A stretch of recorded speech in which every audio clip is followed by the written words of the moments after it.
Hello and welcome back to Basics of Remote Sensing and Geographic Information System, the series. I am Vanessa Johnson, and we're going to continue with the introduction to GIS. Even in this video, we are going to do the objectives of GIS, the components of GIS, and GIS applications. So moving on to the objectives of GIS, this is something that you need to remember. So the first objective is to improve the efficiency of decision making processes and planning. So what GIS helps you to do is it helps you to make decisions. It will tell you which is the better decision out of A and B. For example, if you have an option to choose between A and B, it will tell you which one is faster, which one is better, is it either A or B. The next objective is to provide efficient means for data distribution and handling. Data distribution is done very easily using GIS. I can send at any given point, I can send any map to 200 people in a given second. So this is all happening because of GIS. The third point, eradication of duplicated data. So whatever redundant data is there, whatever data has been repeated multiple times, can be, because of various reasons, can be removed very easily using GIS. Fourth point, integration of information from many sources. So I don't just need to have one source for mapping anymore. I can use multiple satellites, multiple information sources. I can gather all this data and I can make my map from many different sources. The fifth point, analysis of queries involving geographical reference data for generation of new information. So there is a lot of analysis that is done. Depending on whatever data we get, we need to find out if it is true, and that is how we are generating better, accurate and more new information each day. So that is also an objective of GIS. The sixth point, it updates data quickly and at the minimum cost. This, I think, has been one of the most important objectives of GIS, where it is much cheaper and it is available for everybody to use. The data can be quickly updated. It's very fast and very easy. Moving on to the components of GIS, there are 5 components. There is hardware, software, data, methods and people. So we'll move on to hardware first.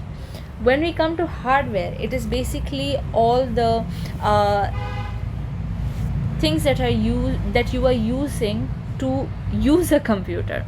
So basically it is your monitor, the keyboard, the CPU, the processor, the RAM, the hard disk, the graphics that you are using, the printer that you are using, all the different types of hardwares that you can use. Nowadays we have much smaller and smarter hardware structures. So we have SD cards, we have micro SD cards, and just the software also has become better. Moving on to software, GIS software provides the function and tools needed to store, analyze and display geographic information. So basically the database management system has to be done on some software. So now there are many different softwares. As you remember, in the previous video I had spoken to you about ISRI. So they have certain software. So their software is basically ArcGIS that I have mentioned initially. Then there are some softwares that are free to use, and then there are some softwares that are paid, that you will need to pay to use. So these are just some names of the softwares that I have put up. There are more softwares, many more softwares than what I have just put up.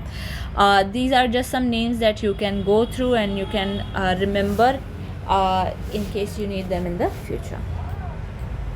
Moving on to data. Data is a set of values of subject with respect to qualitative and quantitative variables. So this data can either be qualitative or quantitative. So qualitative means that it gives descriptive information. For example, the slope of the hill is very steep. That statement is a qualitative information, is giving me a quality. Whereas if I say the slope of the hill is between 30 to 40%, so now I have given a proper numerical information. So this is numerical, exactly how many. And qualitative is showing you the characteristics, whereas quantitative is giving you actual numbers. In data, there are two types of data. There is raster data and there is vector data. Raster data is basically a group of cells or pixels. I will be speaking to you a little bit more about types of data in the coming videos, but for now all you need to remember is in raster data consists of pixels, that is a group or a grid of cells, these small squares. And vector data is point, lines and polygons. Point, lines and polygons. Points can be any single entity. For example, it can be a temple, it can be a bus stop, it can be a very specific point or a location. Lines are usually roads, rivers, railway lines, can be anything that goes in a line simply. And then there are polygons. Polygons are basically closed, and these can be lakes, these can be agricultural plots, these can be even countries. The entire country can also be a polygon. So all you need to remember for now is that there is something called as spatial data. Spatial data consists of raster and vector. Raster has pixels and vector has PLP, point, line and polygon. This is, I use acronyms to help me remember better, so you can do that as well if it helps you. I have given an example of pixel data of raster and vector. So what happens is, when an image is taken, the image is usually in raster format, that is in this pixelated format, where we have different squares with different entities. So this green structure is the green color is showing grass, but then there is light green and there's dark green. So the dark green shows more dense trees, the light green shows sparsely planted trees or grass maybe, the brown shows piece of land, and the blue shows some water. So how was I able to understand what is given? Because there is a image to the side. We will be understanding even further how we have to interpret images. That comes later. If you keep going in the series, you'll understand. Again, raster image has been given, there's a vector and there's a real world. So for example, in our real world we have agriculture here, or some plantation, some forest. There is a lake, there is a river near the lake, and then there is a lot of land with some marshy areas to the side. So this is a picture of the real world. When I look at the vector image, my vector consists of PLP, point, line and polygon. So I can see this line here, I can see these polygons of lakes, I can see a polygon of marsh, and so on and so forth. Now when we look at raster image, this is going to be in pixels. So as it is in pixels, everything is going to become a grid. So even my line is a set of grids or pixels. So this is raster data. Again, if you look towards the right side of the image, point features. So point features, this is in vector, this is this is in vector, and this one is raster point features.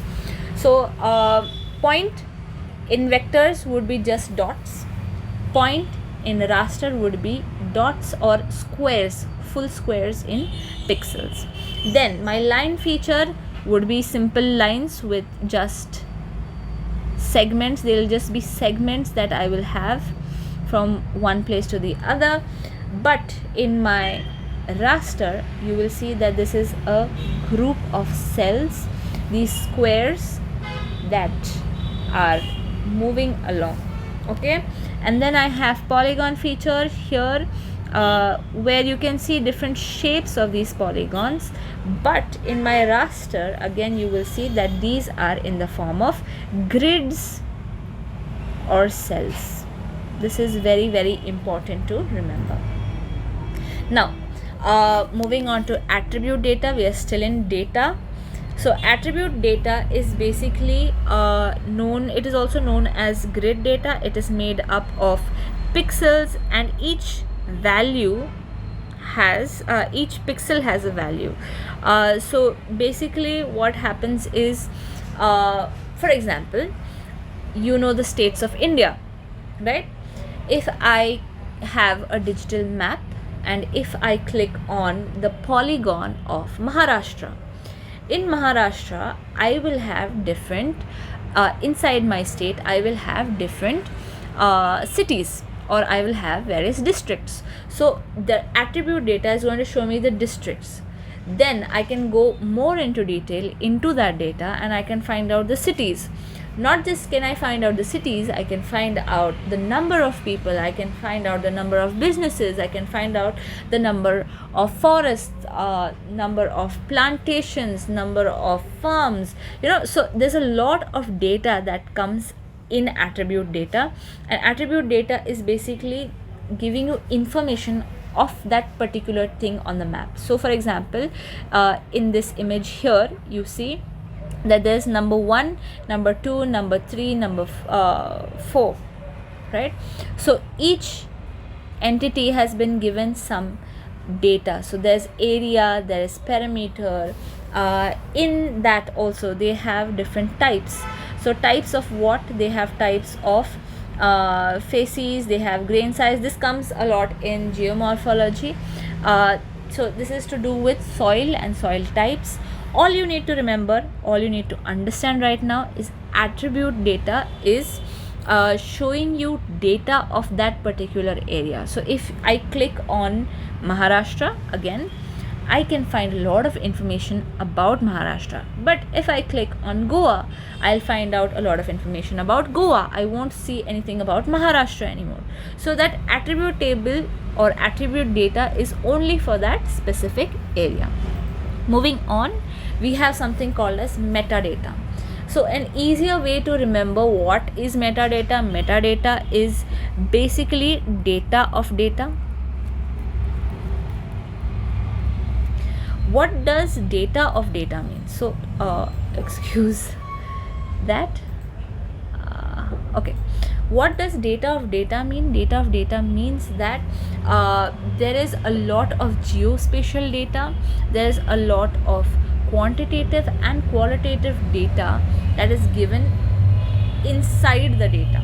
So for example, when you look at an image, for example, if you've clicked an image on your phone, if you just look at the information given, there is a lot of information about that image that you have clicked on your phone. So it will tell you the time, it will tell you the date. If you have given the location permission, it will tell you the location exactly where you have taken that image as well. So this is called metadata. So it contains information about scale, accuracy, projection, data source, manipulations, and how to acquire. So you can see an example of metadata here. There's just a lot of information. There is abstract, there's purpose, there's supplementary information. Where has that data exactly come from? So this is called metadata. Then we will move on to methods. In methods, we have different methods. Actually, we will be studying this further as well, but there needs to be a certain way that you are analyzing, or the certain way that you are conducting GIS in order to make a map. So that method is what we are talking about here. We will look at methods in the next chapter, in the next video. I will not be doing much here. And then we have people are you and I in GIS. So to use technology, we need people, we need the involvement of people, and we need people who understand the technology and who know to use the technology. So GIS users range from technical specialists who design and maintain the system to those who use it to help them perform their everyday work. So how are people involved in GIS? uh, Almost each and every one of us in today's generation is involved in GIS. When you simply book a cab or an auto on Uber, you are using your data, you are using geographical data, your coordinate data, you are using that other person's data, not you specifically, but the application is using the coordinate data, and it is able to you are able to find out where your parcel or where your rickshaw or where your cab is at any given time. So this is how we are using GIS every single day. I am sure all of you must be using Google Maps or any type of maps on your phones as well. So you are using this technology or GIS each and every day, knowingly, unknowingly. So these were the components of GIS. Now we will move on towards the applications of GIS. So GIS applications, I will just be mentioning the main applications. So it is used in navigation and routing and scheduling. So if I want to plan a trip, say from my home to Mumbai. So if I want to go from Pune to Mumbai, I can plan out different routes. I can plan out exactly how I want to reach there, how long it will take. I can find out all this data without going to Mumbai. So if I just open Google Maps and I put my location and I put the place that I want to go in Mumbai, and if I just click enter, it will tell me exactly how long it will take me to go there, exactly how many kilometers that I would need to travel. It will give me 2-3 options or 2-3 routes. So this is navigation that we are using in day-to-day life. Besides this, ships are using GIS also to travel, because in water there is no particular route, so they are using GIS as well. Even aeroplanes are using GIS to navigate and travel. Next we have surveying. So before building any building or road or any structure, there needs to be a survey done. So I'm sure you must have seen these type of people on the roads who are using these instruments for survey purpose. So they are trying to figure out how is the land, what exactly is on the land. They measure out the surface of the earth, and so that they can create structures or buildings or whatever it may be. Then we have GIS applications in geology. So it is very important to know exactly what is there on the surface of the earth, what exactly are you and I standing on. So that means to do with geology. Geology is basically the study of rocks. So what exactly is there on the surface of the earth is found out or is studied using GIS in geology. Then we have GIS for planning and community development. So this is one of the most effective areas that GIS is used, very important area where GIS is used, where we can plan and we can have community development. So for example, there are a lot of new builders who want to build huge societies which look like cities, or which have everything that a city has. So they are trying to plan, and they're trying to build it that way. So for them to be able to plan for a huge area, they need GIS.